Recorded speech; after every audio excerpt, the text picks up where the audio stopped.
I've created a little model I call the 4P principle. I'm giving you the little triangle there, and this is, I actually have this in the back of my mind constantly, and I use this as a check whenever I'm involved in a conversation with a client. Because at any time during the conversation with the client, it is going to be about one of these 4 things: the price, the product, the problem, or their personal preferences. Every part of the conversation you have with a client is going to be covering one of these areas.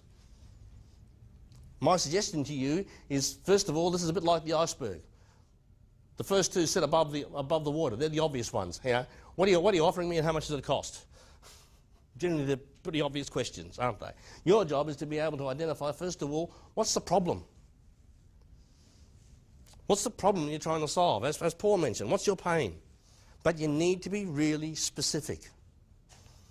And here's what I have found is a really useful technique in doing that. I try to take them back to what I call the initiating moment. I say, oh, we're having a problem with our staff attitude. We're having a problem with our staff's ability to be able to sell this new product. You know, I'll try to take them back. When did you first become aware of that? Tell me the story behind that. What was the occasion when that happened? Because this is what I found.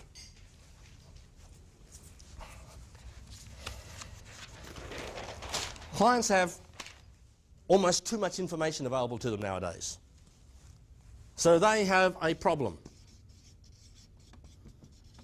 It's observable, they've seen they've got a problem. And so then they go out there and they seek information. And there's a ton of information available to them nowadays. And then they use that information, and because they're pretty proactive business people, they then come up with what they think is their solution to that problem.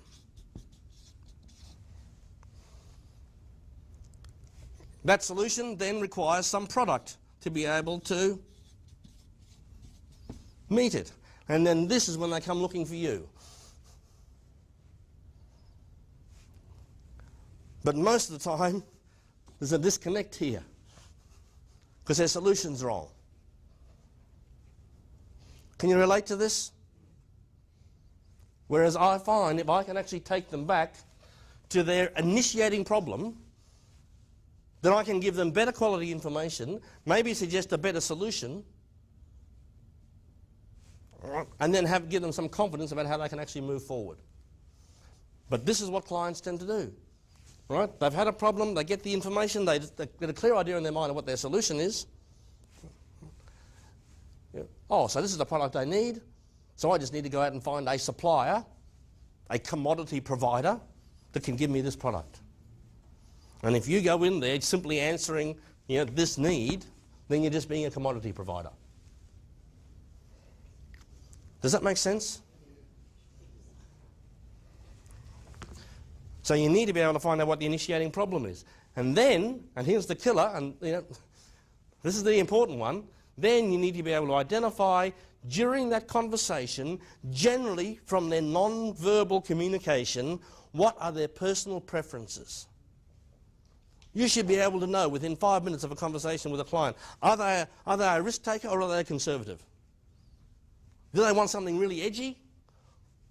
In which case I want to know that this is this fantastic new program that you just developed and it's right on the very, very edge, and I wouldn't try this with a lot of companies, but your company is obviously so innovative and so advanced that I think it would work really, really well with you. Or are they the conservatives that only want to see and have something rolled out in their business that they know has worked for 10 clients before and they can see the testimonial proof for that?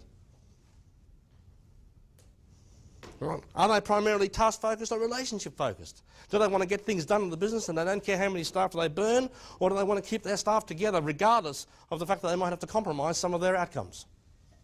Where is their focus? What are their personal preferences?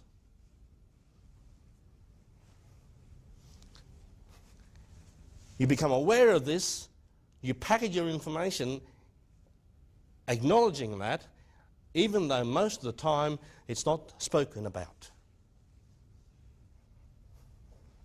Think about luxury car salespeople.